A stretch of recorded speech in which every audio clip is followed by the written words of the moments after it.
Hey everyone, welcome to another episode of QUASIGAMING. This is episode 11 Okay. of our Diablo 3 playthrough. What are we doing today? Today we're going to go through top 10 wish lists of the upcoming Diablo 4 Yes, release. Diablo 4, so top 10 things we're hoping to see. Because we played this game for a long time, but now we're like, okay, what's the next one going to have? So, What's new? my top number one thing I want to see skill trees like Diablo 2. Okay, so if you've played Diablo 2, you know the whole skill tree system. It's like you have this permanence where if you select a skill, that's your skill forever. So if you make an ice mage, then like that's who you are. You can't just be fighting a boss and be like, oh, you know what? I don't want to be ice anymore. I think the fire works better for this, but like you can't change it on the fly. Yeah.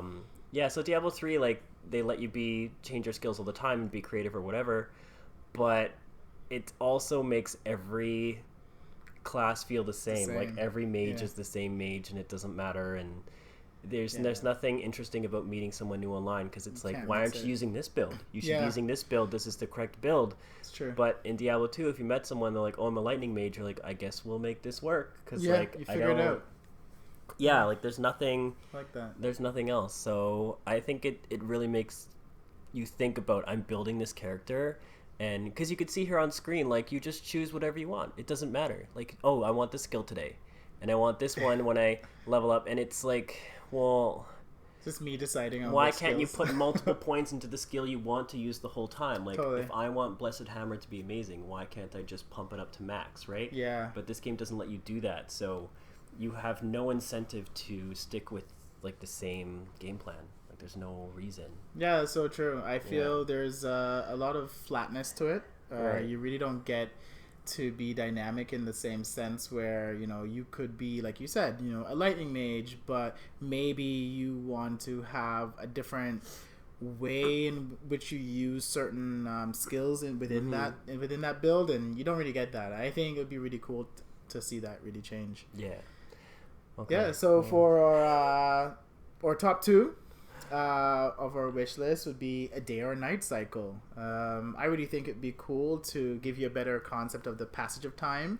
Right now in Diablo, everything is just very constant. It's dark, it's gloomy, and I mean, that's great. I don't think they should remove the dark and gloomy. That's not the idea, but Yeah. just have a bit of a sense of time is passing, and switch it up a bit. So you walk into a different area or a different level of the game, and then maybe this time around it's daytime because you've been playing for that amount of time. It would be cool just to give you the sense of day or night, but I think also it'd be nice to see like monsters change at different times because I think that you play this and you see the same monster all the time, and it would be interesting if at night it was like more dangerous, or at day maybe a different type of monster. True. It's like, yeah, so they Yeah. have like, or maybe you don't only see certain monsters at certain times. Like, I don't know, right? But Yeah, you could Skyrim's pretty definitely good for that. switch up the randomness a bit in terms of like what you see.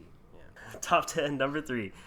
I want a story that actually acknowledges that there's more than one of you. Yeah. Right? They keep saying, "Oh, open world. Oh, it's going to be this." Well, can you like at least acknowledge that I'm not the only one? Right. So it's so weird. Like Diablo has always been multiplayer, and just everybody talks to you like you're the only person, and it's so Yeah. jarring just to have this story of like you're gonna save the world. It's like, well, who's this guy next to me? Right. Is he also saving the world? just go along for the ride. Yeah, so it's very strange. So just be like, just acknowledge the fact that we're all there, or especially that we're like in a party of 4 people. Like at least if we're in a group, talk to us as though we're together. Like at the very least, you It's have like to you do and your that. comrades, for example. Yeah, or switch up the way that the story dialogue is. And if we're all playing together, maybe sometimes they talk to me and sometimes they talk to someone else, and they say different things to different characters, right? It shouldn't be like, you're the lone hero who's gonna save us. Like, why? All by Anyways, yourself. yeah. Yeah, for real. Enough of that.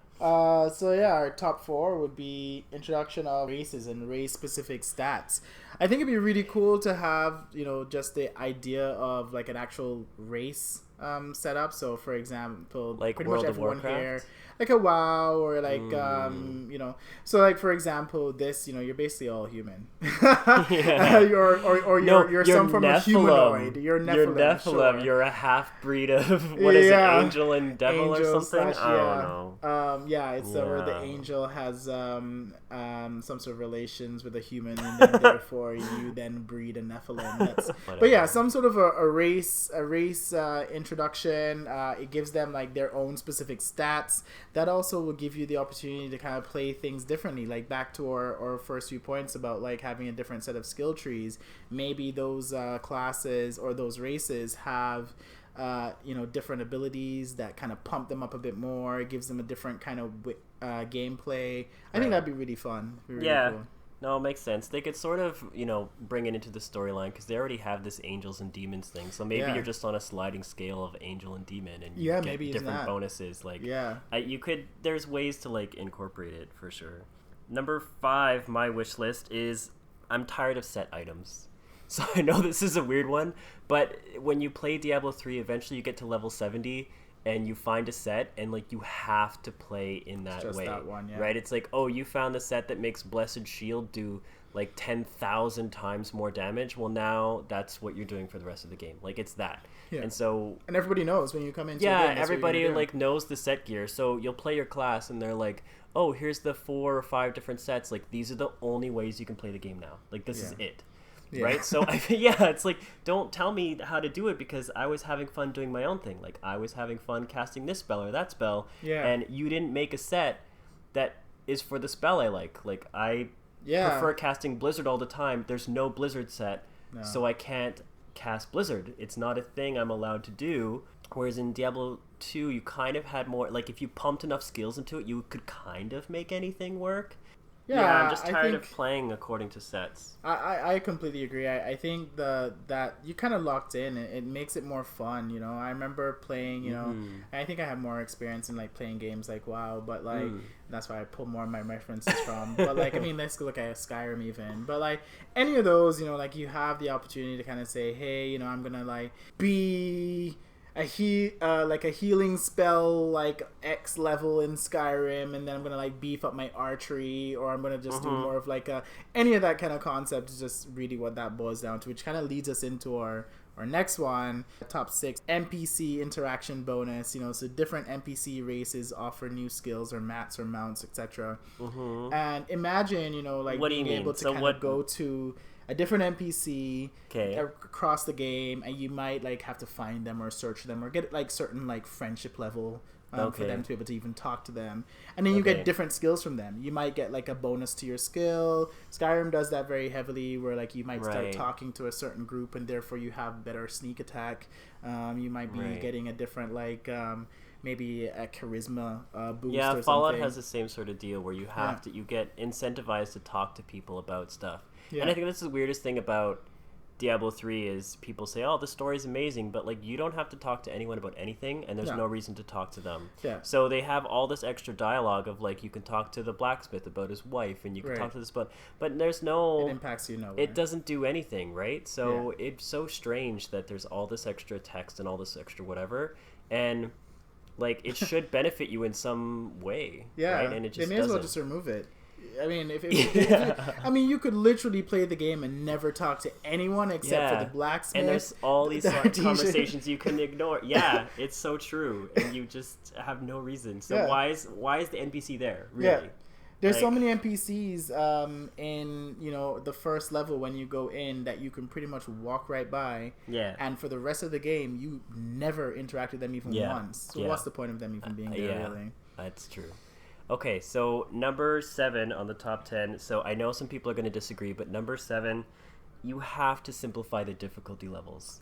Like, it's so weird. So you play Diablo 3, and it's like you can play on like normal, nightmare, hell, and then it goes into like this torment 1, torment 2, torment. Like it just, there's so many levels of torment. And I think that people like, oh yeah, I'm going to be torment level 13, and I'm going to even go above that in greater rifts and go to rank like 165, and it gets so confusing because you're playing with other people and they're like, oh, what rank can you do? And you're like, oh, I can solo a rank 95, and they're like, oh, I can solo a rank 110. And then you can all solo different ranks, and I don't know. I just find it very like.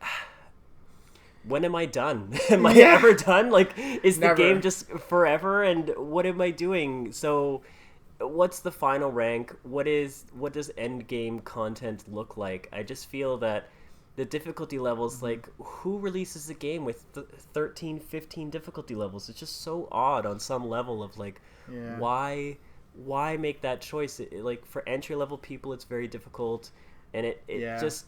It's, I don't know, I find it strange. So I just hope they somehow get away from this idea of like, let's make there 13 difficulties. It's so odd to me. Yeah.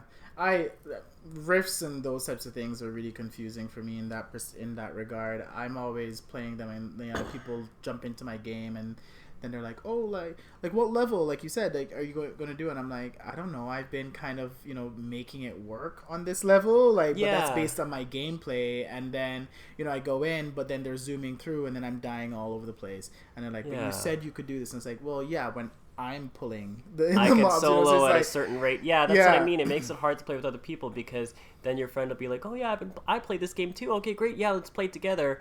And it's like, oh, I can do 1.2 billion crits, and you can do 1.1 million crits. Right. And your friend is still doing 1,000 damage, and you can't really play together. No.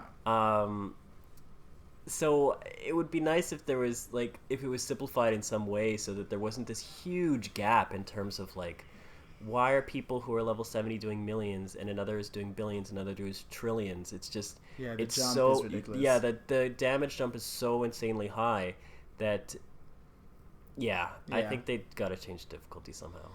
That also helps us to, offer up our next one, which is our top 8. The quick game DLC release for Evolution. I really think that, as they come up with new ideas or implementations for how you play the game, it'd be easier for them to be able to drop new stuff. What do you mean for Evolution? For the evolution of the game itself. Like, right now, like, Diablo literally just sits as it is. Like, I mean, has Diablo ever changed since the first drop of Diablo 3? Not really. Right. Like, they've maybe added in, like, a couple new bosses. They might have added in the concept around, like, the auction house. Okay, but to be fair, Diablo 3 had a huge shift, but you're right. Within the past, like, maybe 5 years, it's the same. But because they realized they messed the game up. They realized, like, oh, the auction house, that was a bad call. Yeah, and then they were like, oh, once you reach 70, there's nothing to do. Our bad. We'll make rifts. And so they kind of totally flipped the game on its head. Yeah. And they were like, oh, we didn't realize what you liked about leveling up and whatever. We didn't realize that you could do that in, like, the first, say, 15 hours, like, your max, and you're like, what do I do? I mean, really. So they invented Paragon. They've been around for how long? How do they not know what people actually like? I mean, come on, let's give our head a shake. They should have known. Yeah, they should have known, but you're right. Like, they need to have some downloadable content or DLC or whatever to, like, you're going to have to fix it. Yeah, what that is or how they do it. I don't know what that's going to look like. But they should have a system for saying, like, oh, this many months in, we're going to release this. Number 9, top 9 thing I want to see is I want to see the Horadric Cube back, or not the Kunai's Cube, okay? So there's something about the Kunai's Cube that just, it's so odd. Like, the crafting system and just how many materials you need, and it's so odd. I guess the Horadric Cube was, like, it made somehow more sense. It was also this weird way to, like, add inventory space, which kind of felt neat. Like, you actually kind of wanted it. So even if you never use the cube, you're like, well, I'll always put it with me because it takes up, 4 squares in my inventory and gives me, like, 9 or 12. I don't know. You get more squares out of it just by, like, holding on to it. So there was always a reason to, like, hold on to the cube. Even if you never used crafting ever, it was just, like, this cool way to have extra what if it inventory was just space. A matter of just increasing your inventory space as well? Like, yeah, I mean, they like, may as even well. Right now, like, the bag space that you have in the game, considering the amount of things you pick up throughout the game. Yeah. And the amount of stash space you need, seriously, make my Horadric Cube massive. Yeah. Just like an endless. No, but I don't know. Yeah. I like the idea that I can craft stuff and make things better. I just find it's very farmy for how to do it now, where it's like, oh, you want to add intelligence to your weapon, you can, but only if you've leveled up a gem to some huge level. You have, like, 3 perfect gems of something, and some map from and somewhere. It doesn't even really tell new players, like, how to use it. Like, a lot of the times when you craft, you're Googling how to craft. Yeah, like the or game even where to find this. Yeah, the game itself doesn't help you really figure it out. Like it's so steeped in its own lore. It's like, oh, you can do this and you can enhance the power of an item, and it's like, what does that mean? Maybe they should create an NPC that actually tells you those things or gives you a quest to go Yeah, and so do have it. somebody tell me what's going on. It's just so much of the game in the crafting of Diablo 3 is you have to Google it. And I feel that somehow it was easier in Diablo 2. Like it was I guess more straightforward. Like you could upgrade your gems in a certain way, and you just put in like 3 of them, and it will upgrade it to the next level. And I don't know, it seems simpler somehow. Right. So I hope they kind of keep that crafting still because it's kind of interesting.